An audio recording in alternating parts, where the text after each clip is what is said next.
जोहार झारखंड, जय झारखंड। 60-40 नियोजन पॉलिसी को लेकर संथाल परगना, कोल्हान, पलामू प्रमंडल में भी काफ़ी उफान है और यह देखकर सुखद संदेश जा रहा है। इससे पहले जो मूवमेंट स्टार्ट हुआ था, भाषा का आंदोलन, खतियान का आंदोलन, इसमें कह सकते हैं कि मुख्य रूप से इसका केंद्र बिंदु उत्तरी छोटा नागपुर था।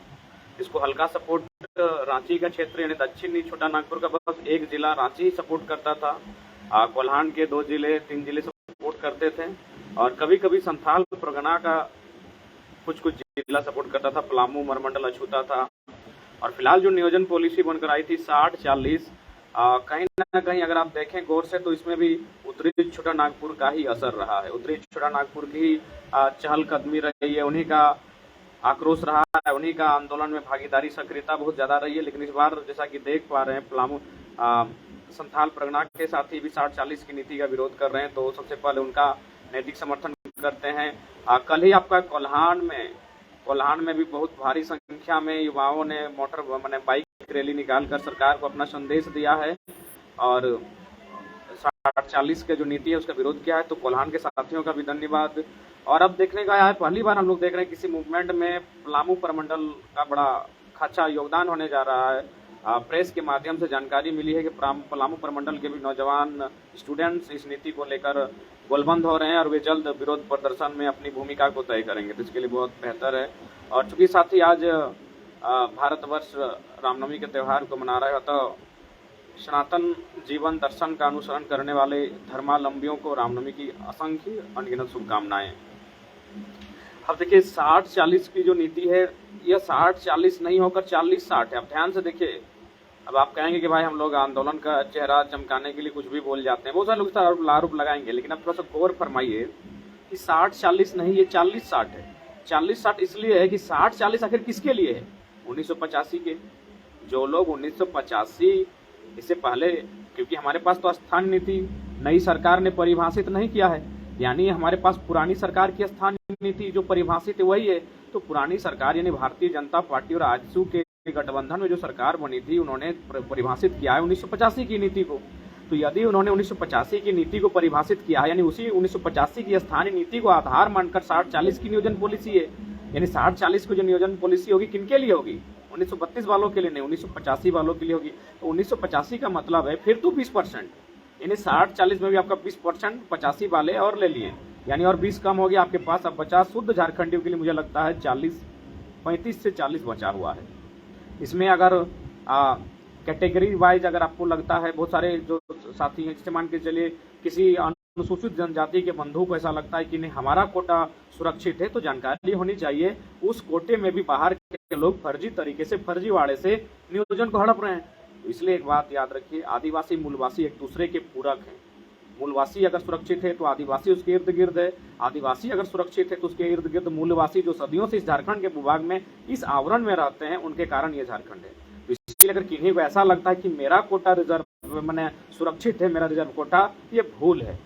चाहे अनुसूचित जनजाति हो, अनुसूचित जाति हो, पिछड़ा वर्ग 1-2 हो या किसी कोई अन्य वर्ग हो, सभी का कहीं ना कहीं बाहरियों का जोरदार अतिक्रमण है। सबसे जोरदार अभी देखिए EWS का तो कोई परिभाषित नहीं है ना, कि झारखंड का के लिए झारखंडी EWS हो कहाँ का होगा, तो वहाँ भी जोरदार लूट है। खैर BC1 BC2 वालों को तो कहिए मत, सरकार ने तो अपना भाषणों में कहा था कि हमको लगता है इन्हें OBC वालों से कुछ विशेष बैर है माननीय मुख्यमंत्री जी को। और जहाँ तक शेड्यूल ट्राइब वर्ग से आने वाले अगर साथियों को ऐसा प्रतीत हो रहा है कि नहीं उनका कोटा सुरक्षित है, तो शायद उन्हें पिछले 2-3 सालों का आंकड़ों को उठाकर देखना चाहिए। वहाँ फर्जीवाड़े से उस कोटे में भी भारियों ने किस प्रकार आक्रमण किया है। CNT भी तो थी उनके संरक्षण के लिए, SPT भी तो ही हमारे संरक्षण के लिए। तो संरक्षण होने के बावजूद तो हमारी जमीनों को लूटा गया। जब हमारी जमीनों को लूटा जा सकता है तो नौकरियों में तो ऊपर में सारे अधिकारी बाहर के लोग बैठे हैं। इसीलिए इस तरह इस आश्वस्त होकर ना रहे कि हमारा कोटा या फिर हम जिस कैटेगरी से आते हैं वो कैटेगरी सुरक्षित है, तो ऐसा नहीं है। आप पिछले 2-3 सालों से चले जाएं, किसी भी कैटेगरी को उठाएं, वहां भी डाका डाला जा चुका है। अरे जब हमारी जमीनों पर डाका डाला जा चुका है, जो जमीनें सीएनटी एसपीटी के अंतर्गत आती हैं, उन जमीनों को लोग हड़प रहे हैं, तो यहाँ तो 3rd और 4th ग्रेड के नियोजन की बात है। यहाँ तो चपरासी, कलेक्टर, दरोगा और पुलिस और माने किरानी का और माने हवलदार और जमादार की बात है। तो इसीलिए ये 60-40 नहीं है, गौर कीजिएगा, ये 40-60 है, क्योंकि ये 1985 लागू होता है यहाँ।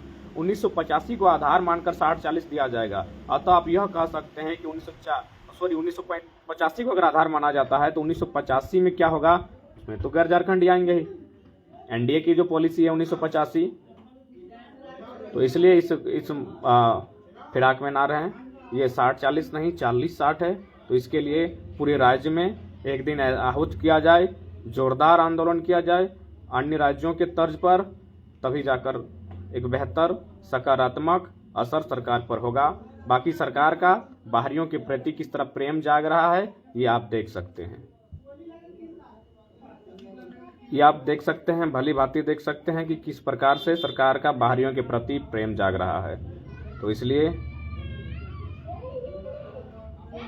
बेहतर होगा आज राज्य के युवाओं, बाकी दिशा और दशा तय करना राज्य के युवाओं का है। तो ये 60-40 नहीं, 40-60 है, क्योंकि 1985 की स्थानीय नीति है। और 1985 का मतलब है फिर से लगभग 25% या फिर कम से कम तो 20%, क्योंकि आपके पास लीगल आंकड़ा नहीं है, लेकिन अनुमान आप कह सकते हैं 20% लोग गैर झारखंडी है, जो 1985 की नीति के माध्यम से झारखंडी गिने जा रहे हैं। यानी उस 20% को आपको अगर फिर मान लेते हैं तो 60-40 ना होकर 40-60 हो जाता है। यानी 40 झारखंडियों के लिए और 60 गैर झारखंडियों के लिए। पूरे भारतवर्ष में एक ही वो राज्य है जहां इस प्रकार की पॉलिसी है कि आधा सभी कम झारखंडियों को और आधा। और आप तो सबसे मजे की बात है, आप टीचर को देखे होंगे जो शायद कोचिंग पढ़ाते हैं, पहले जो भी टीचर है उनका सम्मान करते हैं। हम लोग भी टीचर से पढ़े हैं और हम लोग भी टीचिंग करते हैं, यानी पढ़ाते भी हैं, पढ़े भी हैं, आज भी वही चल रहा है। तो वो एज ए शिक्षक उनका सम्मान करते हैं, लेकिन ध्यान दीजिएगा वो क्या बोलते हैं कि अरे झारखंड में भी फॉर्म भर सकते हो। देखिए पटना माने दिल्ली, अन्य लखनऊ, अन्य राज्यों में जो टीचर अपना कोचिंग चलाते हैं टीजीटी पीजीटी का या फिर अन्य, वे खुद अपने वहां के बच्चों को कह रहे हैं कि अपने राज्य की नौकरी तो आपके लिए है, झारखंड में 40% ओपन है। सोच के देखिए, सोच के आप देख सकते हैं कि वह एक शिक्षक जो वहां अपना कोचिंग चला रहे हैं, वह शिक्षक कह रहे हैं कि झारखंड आपके लिए ओपन है, झारखंड में 40% ओपन है, आप झारखंड में फॉर्म भर सकते हैं, और नहीं तो फिर आपका स्टेट है। आप एक वीडियो देखे होंगे, जो वीडियो वायरल हुआ है, वायरल नहीं हुआ है, मैंने कहीं से मिला है, हम लोग देखे हैं। एक कोचिंग में एक शिक्षक है जो हमारे राज्य के नहीं है शायद, और वो कोचिंग संस्थान भी हमारे राज्य का नहीं है। यानी वो बच्चों को बता रहे हैं कि झारखंड में बहाली आने वाली है और उसमें 40% ओपन है, यानी आप पहले वहां भरिए, अरे नौकरी है तो सब है। और ये भी वो बता रहे हैं कि अगर यहाँ नहीं होता है तो फिर आपका राज्य तो है ही, अपने राज्य में चले आइए।